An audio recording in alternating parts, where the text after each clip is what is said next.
The solitary house atop the hill had always intrigued me. Its presence loomed over the village, casting a shadow that seemed to swallow the sunlight. The tales that circulated about its eerie history only fueled my curiosity, until one moonlit night I found myself unable to resist its beckoning pull. As I trudged up the overgrown path, the wind whispered secrets through the trees, and a chill seeped into my bones. The windows stared blankly like vacant eyes, reflecting the moon's pale glow. Goosebumps prickled my skin, but I pressed on, determined to uncover the truth that lay within its walls. Crossing the threshold, a heavy silence enveloped me, broken only by the distant hoot of an owl. The air felt thick as if charged with an unseen energy. My footsteps echoed through the hallway, mingling with the creaking of the floorboards beneath my weight.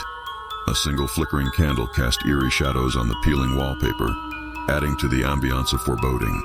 The first room I entered bore signs of abandonment: dust-covered furniture, faded photographs on the walls, and a layer of neglect that seemed to permeate the very air. I shivered involuntarily, though it wasn't due to the cold. As I moved deeper into the house, a sense of being watched gnawed at the edges of my consciousness. The walls seemed to murmur in hushed tones, and I found myself hesitating before each closed door. In a room at the end of the hallway, the atmosphere changed. A spectral light danced on the walls, casting an ethereal glow that drew me in. My heart raced as I stepped across the threshold, and my breath hitched in my throat. The room was pristine, untouched by time, as if it existed outside the boundaries of reality. At the center of the room, a grand mirror stood, its ornate frame reflecting my startled expression. But as I continued to stare, the reflection began to shift, morphing into something more sinister. A figure emerged from the glass, its features indistinct yet unmistakably humanoid. Panic clenched my chest as I realized the figure was moving closer, its eyes fixed on mine. With each step, the room grew colder, the air heavy with a presence I could not comprehend. I backed away, stumbling over my own feet, my heart pounding as if trying to escape my chest. I dared a glance back at the mirror, and terror gripped me. The figure was no longer confined to the glass.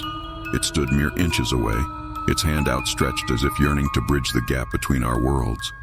The room seemed to distort around me, the walls warping and contorting in a grotesque display of supernatural power. Desperation surged within me, and I turned and fled, my heart racing as if to outpace the horror that pursued me. The hallway stretched on endlessly, and I felt as if I were running through a nightmare that had materialized into reality. Finally, bursting through the front door, I stumbled out onto the moonlit path, gasping for breath.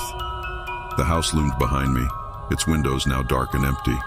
I couldn't shake the feeling that I had narrowly escaped a fate worse than death, that the lonely house held secrets too terrible for the living to fathom.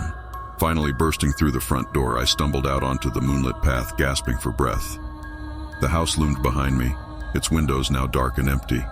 I couldn't shake the feeling that I had narrowly escaped a fate worse than death, that the lonely house held secrets too terrible for the living to fathom.